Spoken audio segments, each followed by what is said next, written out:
পাহাড়ের সৌন্দর্য উপভোগ করতে গেলে আপনাদেরকে ঘুরে আসতে হবে বান্দরবন থেকে। পাহাড়ের উঁচা থেকে পাহাড় যে কতটা সুন্দর সেটা আপনি বান্দরবন ট্যুর দিলে বুঝতে পারবেন। বান্দরবনের অন্যতম একটা পপুলার পর্যটন স্পট হলো বান্দরবন নীলাচল। আজকের ভিডিওতে দেখাবো কিভাবে চট্টগ্রাম থেকে একদিনে নীলাচল গিয়ে ঘুরে আসতে পারবেন। চট্টগ্রামের যে কোনো জায়গা থেকে আপনারা বান্দরবন বাস স্টেশনের বাস পেয়ে যাবেন, যেগুলো আপনাদেরকে বান্দরবনের বাস টার্মিনালে এসে নামাই দিবে। সেক্ষেত্রে ভাড়া নিতে পারে 150 টাকার আশেপাশে। আমরা যেহেতু চকরিয়া থেকে বাস নিলাম সেহেতু আমাদের থেকে ভাড়া নিছে 160 টাকা করে। বান্দরবনের বাস টার্মিনালে এসে পৌঁছাতে সময় লাগবে 2 থেকে আড়াই ঘন্টা। বান্দরবনের ট্যুর দিতে গেলে অবশ্যই মাথায় রাখবেন আপনার এনআইডিটা সাথে রাখতে হবে, কারণ বান্দরবন ঢুকতে গেলে আর্মি ক্যাম্পে এই এনআইডিটা আপনাকে অবশ্যই দেখাইতে হবে। যাই হোক, বান্দরবন বাস টার্মিনালে আসার পর আপনারা এখানে অনেকগুলো গাড়ি পেয়ে যাবেন। যদি আপনারা 8 থেকে 10 জন হয়ে থাকেন তাহলে সেই ক্ষেত্রে আপনারা ছান্দের গাড়ি করে নীলাচল যাইতে পারবেন। আমরা যেহেতু মাত্র 7 জন সেহেতু আমরা ছান্দের গাড়ি নিয়ে নাই, আমরা নিচে একটা টেম্পো। তাহলে আপনারা এখানে সিএনজিও নিতে পারেন, যেটা রিজার্ভ ভাড়া নিবে 300 থেকে 350 টাকা। আপনারা যদি আসা যাওয়ার জন্য একেবারে ভাড়া করে নেন তাহলে আপনাদের থেকে ভাড়া নিবে 600 টাকা এবং আপনাদের জন্য 1 ঘন্টা এখানে ওয়েট করবে। আমার মনে হয় নীলাচল আপনি 1 ঘন্টা ঘুরে কিছু দেখতে পারবেন, যার কারণে ভালো করে ঘুরে দেখতে চাইলে আপনারা আসা যাওয়ার জন্য ভাড়া করবেন না। যাই হোক, বাস টার্মিনাল থেকে 30 থেকে 40 মিনিট গাড়িতে চলার পর আপনারা এখানে নীলাচলের মেইন কাউন্টারে চলে আসবেন। এখান থেকে পার্কে ঢুকতে গেলে আপনাকে 50 টাকা করে টিকিট কাটতে হবে। টিকিট কাটার পর টিকিটটা গেটে জমা দিয়ে আপনারা আস্তে আস্তে ভিতরে ঢুকে যাবেন। এটা হচ্ছে বিশাল একটি পার্ক। এই নীলাচলে ঘুরতে আসতে চাইলে আপনারা অবশ্যই হাতে সময় নিয়ে আসবেন, কারণ তাড়াহুড়া করে ঘুরতে আসলে আপনারা এখানে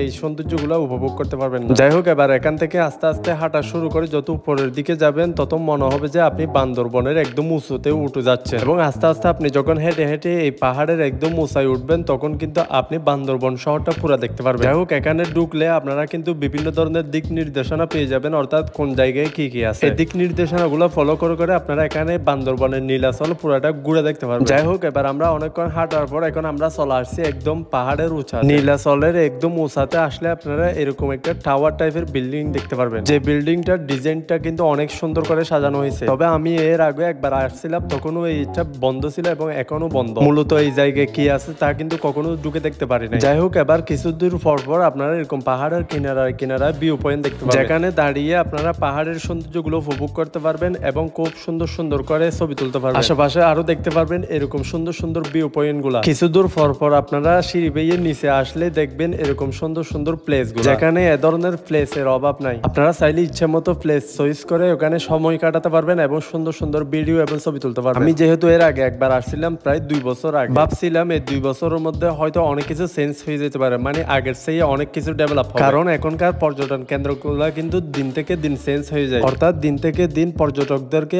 আকর্ষণ করার জন্য নতুন কিছু দেওয়ার চেষ্টা করে। যার কারণে 2 বছরের মাথায় আবারও চলে আসলাম নীলাচল ঘুরতে। অর্থাৎ 2 বছরের মধ্যে বেশি কিছু চেঞ্জ না হলে কিন্তু এখানে অনেক কিছু চেঞ্জ হয়ে গেছে। এখন যে পরিমাণ ভিউ পয়েন্ট বানাইছে এরা, এগুলা কিন্তু 2 বছর আগে তেমনটা ছিল না। যাই হোক, আপনারা যদি পাহাড়ের মধ্যে সুন্দর কিছু মুহূর্ত কাটাতে চান অবশ্যই আপনারা এই নীলাচলে ঘুরতে আসতে পারেন। ঘোরাফেরা শেষ করে আপনারা এখান থেকে হেঁটে হেঁটে নিচে একদম গেটের সামনে চলে আসলে অনেকগুলো গাড়ি পেয়ে যাবেন। এগুলা দিয়ে চাইলে আপনারা 300 টাকা দিয়ে আবারও বাস টার্মিনালে চলে আসতে পারেন। বাস টার্মিনাল থেকে ডাইরেক্ট চট্টগ্রামের বাস, চকরিয়ার বাস পেয়ে যাবেন। আপনারা জনপ্রতি 600 থেকে 700 টাকা বাজেট করলে কিন্তু আপনারা একদিনে গিয়ে নীলাচল থেকে ঘুরে আসতে পারবেন। তবে এইসব জায়গাগুলোতে বন্ধু বান্ধব ছাড়া একা একা ট্যুর দিয়ে কিন্তু আপনি এনজয় করতে পারবেন। চাইলে বন্ধু বান্ধব নিয়ে 4-5 জন মিলে এখান থেকে ঘুরে আসতে পারবেন 600 থেকে 700 টাকা জনপ্রতি বাজেট।